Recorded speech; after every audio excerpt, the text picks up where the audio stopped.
That night, with my son Leo, was by far the most deliriously chaotic, yet breathtakingly exhilarating chapter in the book of my life.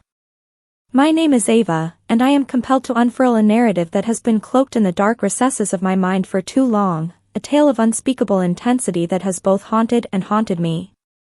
Leo, now 19, was just stepping into the shadow of manhood when this tempestuous saga began, years after the heart-wrenching departure of my beloved husband, Paul. Losing Paul was like witnessing the sun vanish from the sky, leaving Leo and me to wander through the endless night of grief without our light, our guide. At first, Leo enveloped himself in the silence of his solitude, his existence reduced to fleeting moments of interaction, his days spent either cloistered in his room or lost in the company of friends, anything to escape the suffocating weight of Paul's absence. I, in my maternal fervor, endeavored to rekindle the warmth in our home, dedicating myself to the art of cooking his cherished meals, inscribing notes of love and encouragement, each one a silent prayer hoping to bridge the chasm of our loss. But for months, he was but a specter in our own home, a ghost that drifted through the halls, leaving me in a perpetual state of longing for the son I once knew. Then, one evening, as if summoned by the whispers of fate, Leo entered the kitchen while I was lost in the mundane ritual of cleaning up after dinner. His sudden presence was like a bolt from the blue, startling me out of my reverie. It was so rare for him to seek me out in this manner. "Do you need help, Mom?" he asked, his voice a delicate thread in the tapestry of our silence. I was astounded by this unexpected offer, a beacon of hope in our dim world. "Sure, you can dry the dishes," I replied, my voice tinged with an excitement I hadn't felt in ages as I handed him a towel. Together, we stood at the sink, our hands moving in a ballet of domesticity, each piece of cutlery and plate a step towards reclaiming the intimacy we had lost. I ventured to ask about his school day, but his response was minimal, a mere acknowledgement of routine. Yet, despite the brevity of his words, I felt a wave of relief wash over me. It was the first time in an eternity he had voluntarily shared space with me. "If you ever want to talk, I'm here," I whispered, my voice a gentle invitation to the heart of his silence. He nodded, but his words were as sparse as before, leaving much unsaid. However, in the weeks that followed, a subtle yet profound transformation began to unfold. Leo started to emerge from his self-imposed isolation, joining me in the living room to watch TV, lending a hand with chores around the house, signs of life returning to his once dormant spirit. It was like watching a flower slowly unfurl its petals after a long, harsh winter, each moment with him a testament to the resilience of our bond. But then, one fateful evening, as we sat over a dish of pasta he had prepared with newfound culinary ambition, a shift occurred that would forever alter the landscape of our relationship. "You're amazing, Mom," he declared, his voice imbued with an intensity that made my heart race. I laughed, trying to shake off the unsettling shiver his words sent through me. "Thanks, Leo, that means a lot," I managed, my voice lighter than my heart felt, attempting to navigate the sudden depth of his gaze. "What's wrong?" I asked, my tone laced with caution, sensing the undercurrents of change beneath his compliment. "Nothing," he responded too swiftly, his eyes locked on mine. "I just wanted to say thank you for everything." That moment, that look, was the harbinger of the madness that would soon consume us, a prelude to nights filled with questions and desires that would challenge the very fibers of our familial bond. In the days that followed, Leo's presence around me became more pronounced, his reasons for being near me more frequent, his compliments more pointed, each one stirring an unease within me that I couldn't quite name. His gaze lingered longer than was comfortable, his words more personal, his proximity an unspoken question that hung heavy in the air.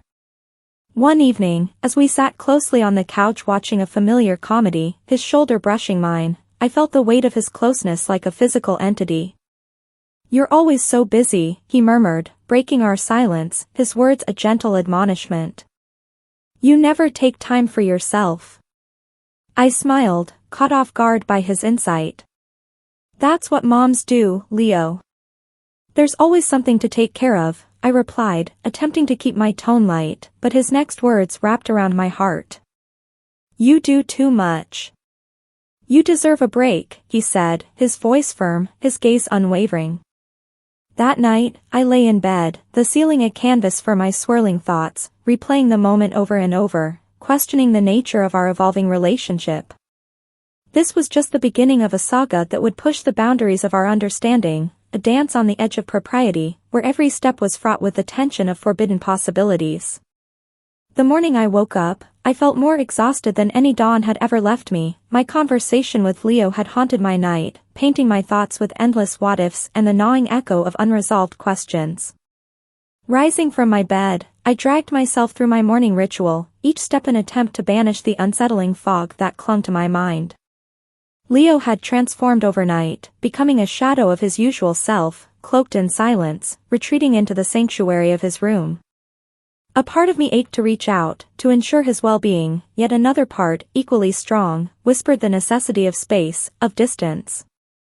That evening, as I was folding laundry in the living room, Leo emerged from his seclusion, his presence like a sudden storm in a calm sea. He sat on the couch, his gaze fixed on me, not speaking, not moving, just watching as I folded shirts and socks. The silence between us was palpable, a heavy cloak we both wore. "You've been quiet today," I ventured, my voice barely cutting through the thick air. He responded with a mere shrug, his voice a whisper of its former self, "Just thinking." "About anything in particular?" I pressed, feigning a casual tone.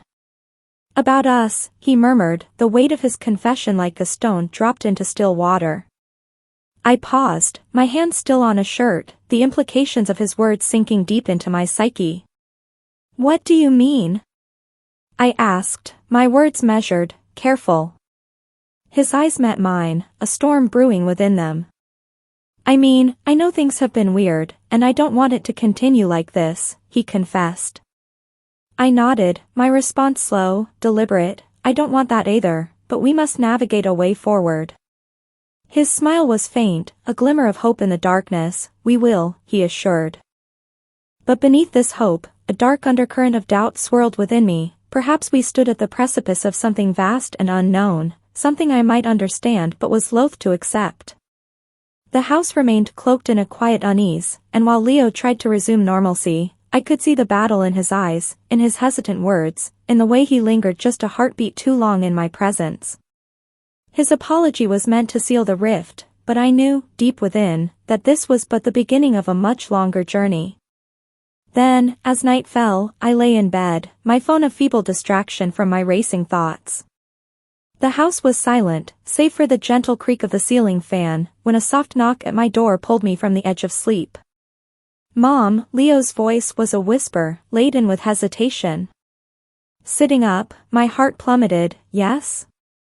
"Can I come in?" he asked, his voice barely above the silence of the night. "Leo, it's late," I responded, my tone firm yet filled with concern. "What's wrong?" There was a pause, a breath, before he continued, I need to talk to you." Something in his voice, a tremor, a plea, made me pause. I inhaled deeply, then, "Okay, come in."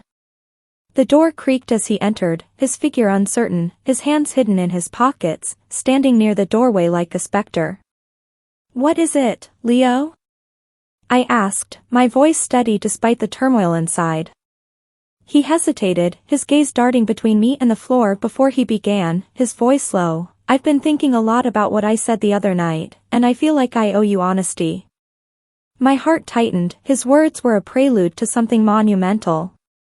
"Honest about what?" I asked, each word deliberate. He moved closer, sitting on the edge of my bed, his presence intense. "About how I feel," he said, his voice trembling with the unsaid. "I know it's wrong, I've tried to ignore it, but I can't stop thinking about you, Mom." My breath caught, my mind a whirlpool of shock and confusion. "Leo, you can't," I began, but he interrupted, his voice desperate. I know it's wrong, but you've been my everything since Dad died. You're kind, you're strong, you've done so much for me, I can't help these feelings." His confession struck like a physical force, leaving me rooted, speechless, as the silence between us grew into an abyss. "Leo, you're my son," I said, my voice shaking under the weight of our reality. I love you, but not like that, this has to stop. I know, he whispered, tears threatening to overflow. I just needed you to know. I reached out, my hand on his shoulder, a gesture of comfort in turmoil. Leo, these feelings are from the storm we've weathered, they're not real, you're young, you're confused, but this isn't right, we need to navigate this together. He nodded, his body deflating. I'm sorry, he said, his voice a mere breath. I didn't mean to hurt you. I know, I replied, my heart breaking for both of us. But this can't continue, you're a good person, Leo, and you'll find your way through this. He stood, his exit as silent as his entrance, leaving me to the quiet solitude of my room, where I locked the door and sat, hands trembling, questioning every step that had led to this moment. That night, sleep was a distant promise, my mind replaying his words like a broken record, searching for peace in the chaos. The words didn't resonate with the truth of my heart, a discordant note that clanged against the silence of our shared disappointment. I saw it in his eyes, a flicker of hurt that mirrored my own regret, a regret that settled heavy in my chest as I watched his gaze fall to the cold, unforgiving floor. I don't want to lose you, he whispered, his voice a mere thread of sound, vulnerable, almost lost in the vastness of our mutual longing. You won't, I promised, my voice steadier than I felt, but we must move forward, Leo, for both of our sakes. And as those words left my lips, a shift occurred within me, a seismic crack in my resolve. What am I doing? I questioned, my heart battling my mind. Why couldn't I just embrace what my son yearned for? He was my son, and the sight of his crestfallen face was a dagger to my soul. I no longer wanted to be the bearer of his disappointment. Moreover, the idea he proposed, once foreign, now whispered of a shared solace, perhaps because the absence of Paul was a void we both ached to fill.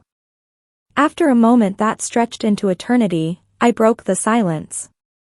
You know what, come here, honey, I beckoned, my voice laced with a newfound determination. He moved towards me, his steps hesitant yet hopeful, and as he sat beside me, I saw the walls he had built crumble.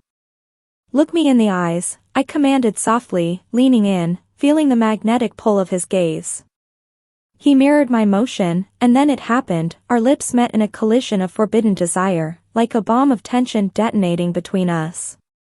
The kiss deepened, a dance of tongues and breath, until he pulled back, not from doubt but from a hunger that led his hands to places only Paul had ever touched. We ventured further into this uncharted territory, a journey that was both the craziest and the most exhilarating night of my life. Afterwards, the silence was a palpable entity, stretching long and thick between us. Are you okay? He asked, his voice a mix of concern and something deeper. Yes, honey, I answered, my own voice barely above a whisper, as we sat in the quiet, the only sound the soft hum of the fan. Minutes passed, perhaps 10 or 20, before Leo rose, his silhouette framed by the doorway. Good night, Mom, he murmured, his tone heavy with unspoken words. Good night, Leo, I replied, my heart aching as I watched him leave. Thank you for everything. I have to thank you, Mom, he said, and with the click of the door, I released a breath I didn't realize I'd been holding, the tension easing from my chest. Lying back, I stared at the ceiling, the events of the night replaying like a film, each scene fraught with emotion.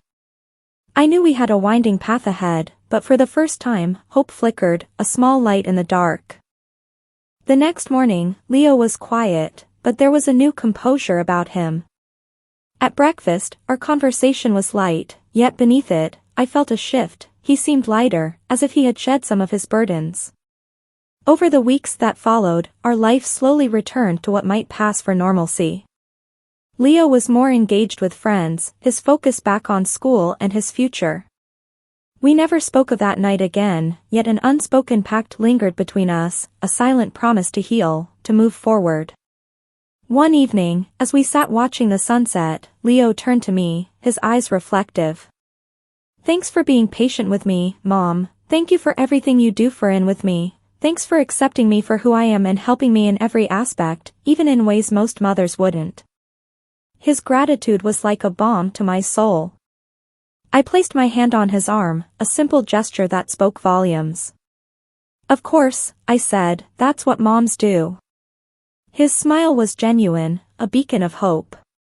In that moment, I knew we would be okay, though the path we had chosen was fraught with complexities I was still trying to understand. Since that night, it has happened a few more times, each instance wrapped in the same intricate dance of comfort and confusion. I enjoy it, I admit, perhaps as a way to fill the void left by Paul, or perhaps for reasons I'm not yet ready to explore. I needed to share this, to hear from others, to gauge if my actions were misguided or perhaps, in some twisted way, normal. What do you think? Please share your thoughts in the comments, it would help me navigate this labyrinth of emotion and desire.